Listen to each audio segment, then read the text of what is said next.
मित्रांनो, आपल्यापैकी बऱ्याच लोकांना कदाचित तो खाकी रंगाचा हाफ पॅन्ट, पांढरं शर्ट आणि दप्तर म्हणून उपयोगात आणलेली बाजाराची थैली आठवत नसेल किंवा आपल्या लोकांना विसर पडला असेल. परंतु या सर्व गोष्टींनी बऱ्याच विद्वानांना घडविलंय. ते सर्वोच्च पदावर जाऊन बसलेत. त्या सरकारी शाळेची घंटी आजही कानावर पडली तर आपल्या चेहऱ्यावर एक स्मित हास्य येतं. परंतु या सर्व गोष्टी महाराष्ट्रातील जवळजवळ 15,000 सरकारी शाळा बंद करण्याचा निर्णय महाराष्ट्र शासनाने घेतला आहे. या शाळा कुठेतरी कॉर्पोरेट सेक्टरच्या घशात घालण्यासाठी महाराष्ट्र शासनाने योजना आखल्यात. आणि हे सर्व करण्यासाठी महाराष्ट्र सरकारने महाराष्ट्रातील जनतेपुढे 2 महत्त्वाच्या गोष्टी मांडल्यात. त्यापैकी पहिली महत्त्वाची गोष्ट जे केंद्र सरकारच्या न्यू एज्युकेशन पॉलिसीचाच एक भाग आहे ते म्हणजे समूह शाळा. आणि दुसरी महत्त्वाची गोष्ट म्हणजेच दत्तक शाळा योजना. समूह शाळा योजना म्हणजे नेमकं काय तर महाराष्ट्रातील अशा शाळा ज्यांची पटसंख्या 20पेक्षा कमी आहे अशा शाळा बंद केल्या जाणार आणि त्या शाळांचा एक समूह तयार करून त्यापासून एक समूह शाळा निर्माण केल्या जाणार. मित्रांनो, महाराष्ट्रात 20पेक्षा कमी पटसंख्या असलेल्या जवळजवळ 14,883 शाळा आहेत. म्हणजे ऑलमोस्ट 15,000 शाळा आहे ज्या शाळेमध्ये जवळपास 1,85,000 विद्यार्थी शिकतात. मग प्रश्न हा निर्माण होतो की एवढ्या सर्व विद्यार्थ्यांच्या भवितव्याचं काय, त्यांच्या शिक्षणाचं काय? समूह शाळा ही योजना खरोखरच या सर्व गोष्टीवर मार्ग काढू शकेल का?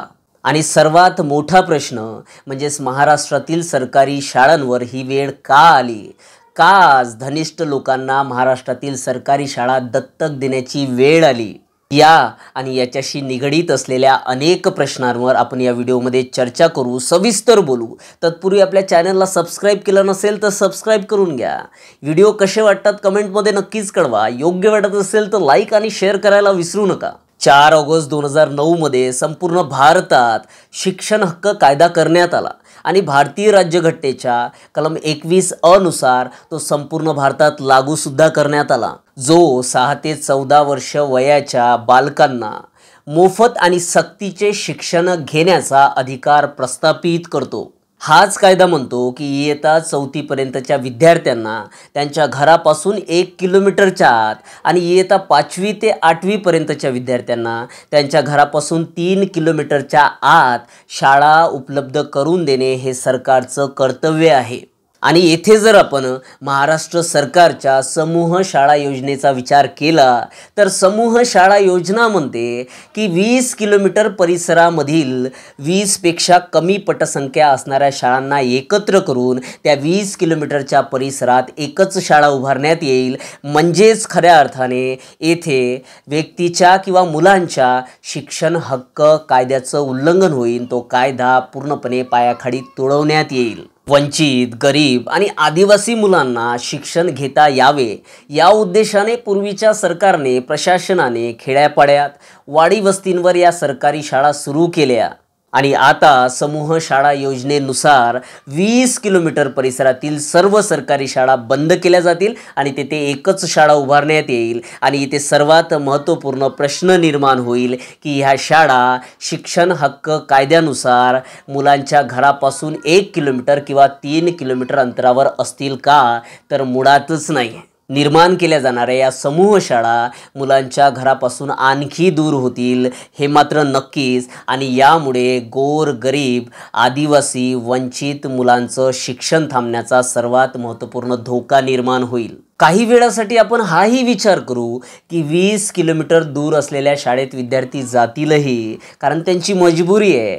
त्यांच्याच आईवडिलांनी कुठलाही विचार न करता आपल्यासारख्या सरकारमध्ये बसलेल्या लोकांना मतदान केलं आणि ते निवडून पाठविलं. त्या सर्व गोष्टीचा परिणाम म्हणून त्यांना या सर्व गोष्टी भोगाव्याच लागतील. मग या विद्यार्थ्यांच्या, या मुलांच्या सुरक्षेची जबाबदारी कोण घेईल? सरकार की सरकार ज्यांना या शाळा दत्तक म्हणून देत आहे आहे असे धनिष्ठ लोक, सरकारने एवढी तरी गोष्ट पहिल्यांदा क्लिअर करायला हवी, स्पष्ट करायला हवी. सरकारने पहिल्यांदा स्पष्ट करावं की मुलींच्या सुरक्षेचं काय.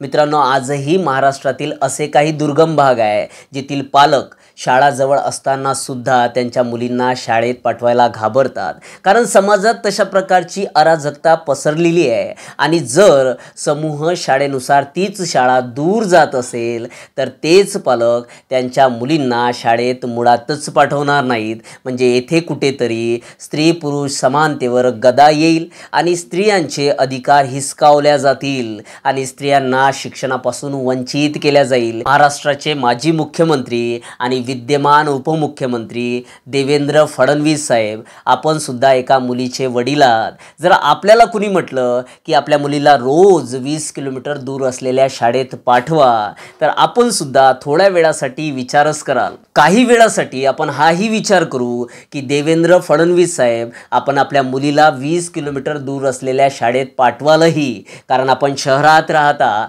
आपण महाराष्ट्राच्या सर्वोच्च पदावर विराजमान आहात, आपण धनिष्ठ आहात, आपल्या संपूर्ण परिवाराला सरकारकडून पूर्णपणे सुरक्षा प्रदान करण्यात आलेली आहे. परंतु त्या गरीब आदिवासी आईवडिलांचं काय, त्यांच्या मुलींचं काय, ज्या ग्रामीण भागात राहतात, जिथे धड रस्ते सुद्धा नाही, जिकडे पाहावं तिकडे फक्त जंगलच जंगल. मग महाराष्ट्र सरकारने सांगावं, या सर्व परिस्थितीमध्ये ग्रामीण भागात त्यांचे आई वडील त्यांच्या मुलींना 20 किलोमीटर दूर असलेल्या शाळेत कसे पाठवतील.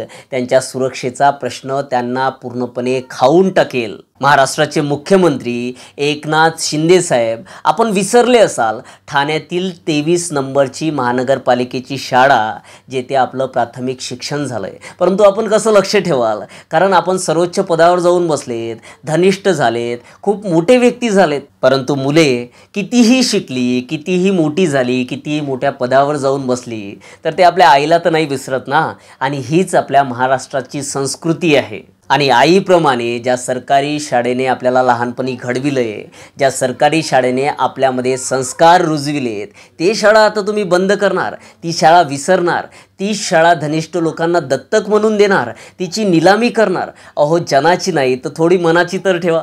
मागील कालखंडात संपूर्ण जग कोविडची लढा देत होतं आणि या सर्व लढ्यामध्ये भारत असा देश होता ज्याने संपूर्ण जगाला कोविडवरील प्रतिबंधक लस दिली, जे महाराष्ट्रातील पुणे जिल्ह्यामध्ये निर्माण झाली. आणि हे निर्माण करण्यासाठी ज्याही शास्त्रज्ञांचं योगदान आहे, त्या शास्त्रज्ञांपैकी 40% शास्त्रज्ञ हे एकट्या महाराष्ट्राचे आहे. आणि त्या 40%पैकी 50% शास्त्रज्ञ हे सरकारी शाळेमध्ये शिक्षण घेतलेले व्यक्ती आहेत. आणि आज आपण त्याच सरकारी शाळा बंद करायला निघालेत. येथे कुठेतरी स्वतःचं आत्मपरीक्षण करण्याची गरज आहे, कुठेतरी थोडी लाज बाळगायची गरज आहे. ज्या शाळांनी लाखो विद्यार्थ्यांना घडविलं, जे आज भारताची धुरा आपल्या खांद्यावर घेऊन पेलत आहेत, त्या शाळा आपण बंद करायला निघालोय. मित्रांनो, शिक्षण हक्क कायद्याच्या तरतुदीनुसार प्रत्येक सरकारने त्यांच्या एकूण GDPच्या 6% खर्च एकट्या शिक्षणावर करणं गरजेचं असते. तशा प्रकारची तरतूद आहे. परंतु मागील 50 वर्षात सरकार फक्त 3.5% खर्च हा शिक्षणावर करतो. आणि हाच खर्च सरकार खूप जास्त असल्याचं भासवत आहे. आणि महाराष्ट्रातील सरकारी शाळा दत्तक घेण्यासाठी लोकांकडे भीक मागत आहे. या सर्व गोष्टींचा कुठेतरी विचार व्हायला हवा. केंद्र सरकारकडून 2400 करोड रुपयाचं फंडिंग महाराष्ट्रातील मंदिरांना, देवस्थानांचं सुशोभीकरण करण्यासाठी दिला जातो. मग शिक्षणासाठी या सर्व गोष्टी का होऊ शकत नाही? शिक्षणासाठी शाळांना धनिष्ठ लोकांनी दत्तक का घ्यावं आणि आम्हा सर्व गरीब लोकांनी त्यांच्यासमोर भीक का मागावी? शाळा दत्तक योजना म्हणते की महाराष्ट्रातील धनिष्ठ लोकांनी, दानशूर लोकांनी पुढे यावं आणि या सरकारी शाळांमध्ये इन्व्हेस्टमेंट करावी आणि आपल्या मर्जीने आपल्याला वाटेल त्याचं नाव त्या शाळेला द्यावं. मित्रांनो, आपल्याला माहीत नसेल, महाराष्ट्रातील 75% सरकारी शाळा अशा आहेत ज्यांना छत्रपती शिवाजी महाराजांचं नाव दिलं आहे. आणि या योजनेनुसार आता कुठलाही व्यक्ती येईल आणि कुठल्याही एका व्यक्तीचं नाव त्या शाळेला दिलं जाईल, शिवाजी महाराजांचं नाव काढून घेतलं जाईल. हे महाराष्ट्राचं सर्वात मोठं दुर्दैव असेल. कारण छत्रपती शिवाजी महाराज ज्यांनी महाराष्ट्राला या जगाच्या नकाशावर ओळख प्राप्त करून दिली, स्वराज्याची स्थापना केली, आज मंदिरं, देवळं, लोक सर्वचे सर्व सुरक्षित आहेत, त्याचं श्रेय छत्रपती शिवाजी महाराजांना जाते. आणि आता कोणीही येईल, फक्त पैशाने मोठे असलेले लोक येतील, जे कर्तृत्व शून्य असतील त्यांचीसुद्धा नावं महाराष्ट्रातील सरकारी शाळांना दिल्या जातील. हे सर्वात मोठं दुर्दैव असेल. आता इंटरेस्टिंग प्रश्न मित्रांनो, की या सर्व शाळा दत्तक कोण घेणार?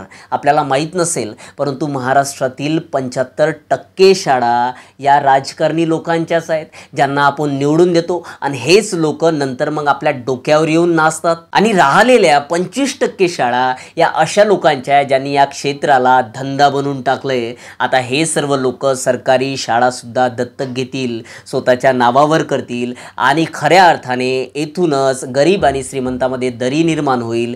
गरिबांना शिक्षण घेणं पूर्णपणे कठीण होईल. आणि या सर्व गोष्टीवरून एकच गोष्ट लक्षात येते आपल्या, की महाराष्ट्रातील सरकार हे फक्त आणि फक्त धनिष्ठांचं सरकार आहे.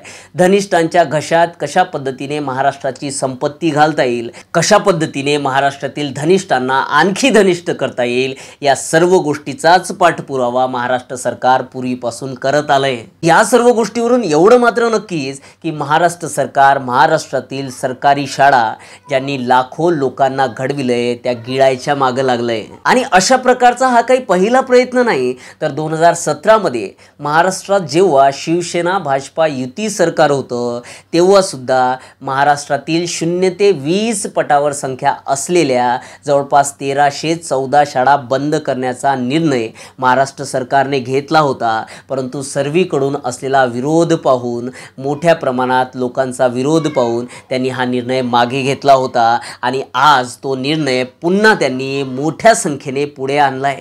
मग आता सर्वात महत्त्वपूर्ण प्रश्न, या व्हिडिओला अर्थ प्राप्त करून देणारा प्रश्न, की ही सर्व वेळ महाराष्ट्रातील सरकारी शाळांवर का आली आणि कुणी आणली?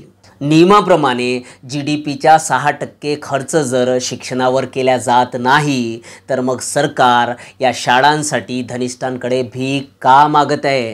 का सरकारी शाळेतील शिक्षकांना दारोदारी जाऊन ॲडमिशनसाठी भीक मागावी लागत आहे? का शाळेची पटावर संख्या 20 पेक्षा कमी झाली? आणि या सर्व गोष्टींना जबाबदार कोण? मित्रांनो, UDISE म्हणजेच unified district information system of एज्युकेशननुसार 2021-22 मध्ये महाराष्ट्रात 65,639 सरकारी शाळा आहेत. ज्या शाळांमध्ये 2020-21 मध्ये एकत्रितरित्या 7,61,674 नवीन ॲडमिशन झाल्यात. आणि त्या तुलनेत 2021-22 मध्ये त्या वाढून जवळपास 9,03,731 एवढ्या झाल्या. मग सरकार का हे सगळे मुद्दे पुढे आणत आहे? का सरकार म्हणत आहे की महाराष्ट्रातील सरकारी शाळांची ॲडमिशन रेशो कमी होत आहे? का पटावरील संख्या कमी होत आहे? या सर्व गोष्टींचा विचार न करता, ही खरी आकडेवारी लोकांसमोर न आणता, सरकार का या शाळा धनिष्ठ लोकांच्या घशात घालायला निघालंय?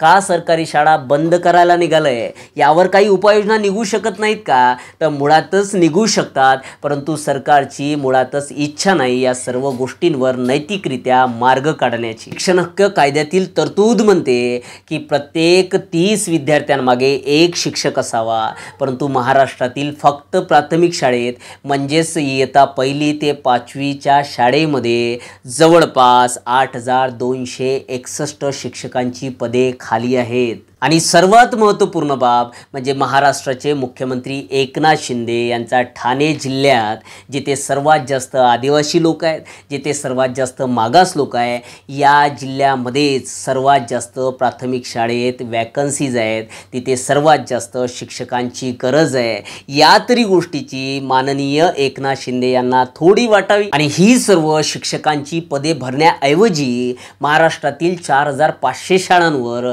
रिटायर्ड शिक्षकांची नियुक्त करण्याचा निर्णय सरकारने घेतलाय। म्हणजे या सर्व गोष्टीमधून एक तीर दोन निशाण अशा प्रकारची भूमिका सरकारची आहे। एक म्हणजे बेरोजगारच राहतील, महाराष्ट्रातील युवकांना ज्यांचं डीएड बीएड झाले अशांना नोकऱ्या मिळणार नाही, आणि दुसरी महत्त्वाची गोष्ट, महाराष्ट्राला जो शिक्षणावर खर्च करावा लागतो तो सुद्धा करावा लागणार नाही। महाराष्ट्र सरकारने आणखी एक महत्त्वपूर्ण गोष्ट लक्षात घ्यावी की जागतिक स्तरावरील युनेस्को आणि लंडनच्या वार्की फाउंडेशनकडून दिल्या जाणारा ग्लोबल टीचर अवॉर्ड मिळविणारे भारतातील पहिले व्यक्तीसुद्धा महाराष्ट्रातील सोलापूर जिल्ह्यातील परितेवाडी येथील जिल्हा परिषद शाळेचे शिक्षक आहे, ज्यांचं नाव आहे रणजित सिंह डिंसले। म्हणजेच काय तर आपल्या जिल्हा परिषदच्या, आपल्या महानगरपालिकेच्या, आपल्या सरकारी शाळांमध्ये असलेल्या शिक्षकांमध्ये खूप मोठ्या प्रमाणात पोटेन्शियल आहे।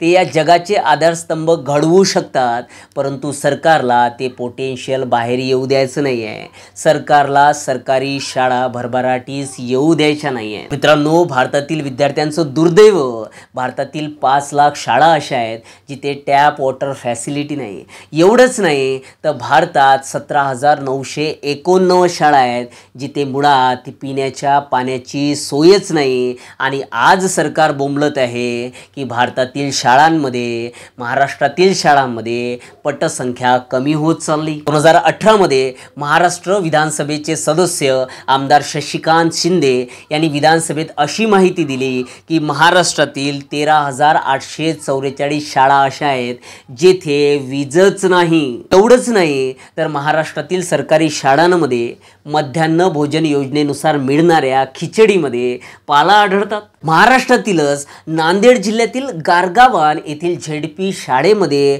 अक्षरशः खिचडीमध्ये साप आढळून येतो, तरी सरकारला लाज वाटत नाही की आपण या सरकारी शाळांमध्ये कशा पद्धतीने फॅसिलिटीज द्याव्या, त्यावर कोणत्या उपाययोजना असाव्यात आणि कशा पद्धतीने येथे पटावरील संख्या वाढेल। 2008-9 मध्ये तत्कालीन सरकारने शिक्षणावर 18% खर्च केला आणि आताच्या सरकारने तोच खर्च 12.68%वर आणला, तरी सुद्धा महाराष्ट्र सरकार धनिष्ठांकडे या सरकारी शाळांसाठी भीक मागायला लावत आहे। शिक्षणावरील खर्च कमी करून टाकलाय, सरकारी शाळांमध्ये पिण्याच्या पाण्याची सोय नाही, टॉयलेटची सोय नाही, अक्षरशः सरकारी शाळांचे छप्पर गळत आहेत, कुठे कुठे तर सरकारी शाळांच्या भिंती पडत आहेत, सरकारी शाळांच्या खिचडींमध्ये पाला निघतायत, साप निघतायत, तरी आपल्याला लाज वाटत नाही। आणि आता पटसंख्या कमी आहे म्हणून आपण बोंबलतोय।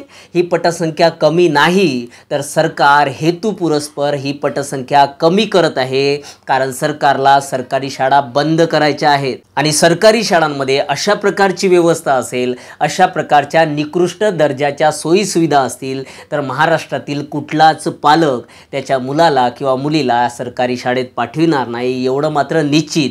आणि या सर्व गोष्टीला फक्त आणि फक्त सरकारच जबाबदार आहे। सरकारने या शाळा बंद करण्याऐवजी कशा पद्धतीने खाजगी शाळाप्रमाणे या सरकारी शाळांमध्ये सुद्धा सोयी सुविधा देता येतील याकडे लक्ष द्यावं आणि त्या सोयी सुविधा कशा पद्धतीने टिकून राहतील या सर्व गोष्टीकडे लक्ष द्यावं। शिक्षण हक्क कायद्यानुसार ठरलेला शिक्षणावरील 6% खर्च पूर्णपणे करण्यात यावा, शिक्षकांची वेळेवर भरती करण्यात यावी, सर्व नियम चांगल्या पद्धतीने पार पाडल्या जावेत, तेव्हाच कुठेतरी या सर्व गोष्टीवर मार्ग निघू शकतो। तुमची समूह शाळा किंवा दत्तक शाळा योजना इथे कुठल्याच प्रकारचा मार्ग काढू शकत नाही, तर फक्त आणि फक्त या शाळा खाजगी लोकांच्या घशात टाकल्या जातील। मित्रांनो, आजच्यासाठी एवढंच। पुन्हा एकदा नवीन विषयासह, महत्त्वपूर्ण विषयासह भेटू। तोपर्यंत जय हिंद, जय महाराष्ट्र।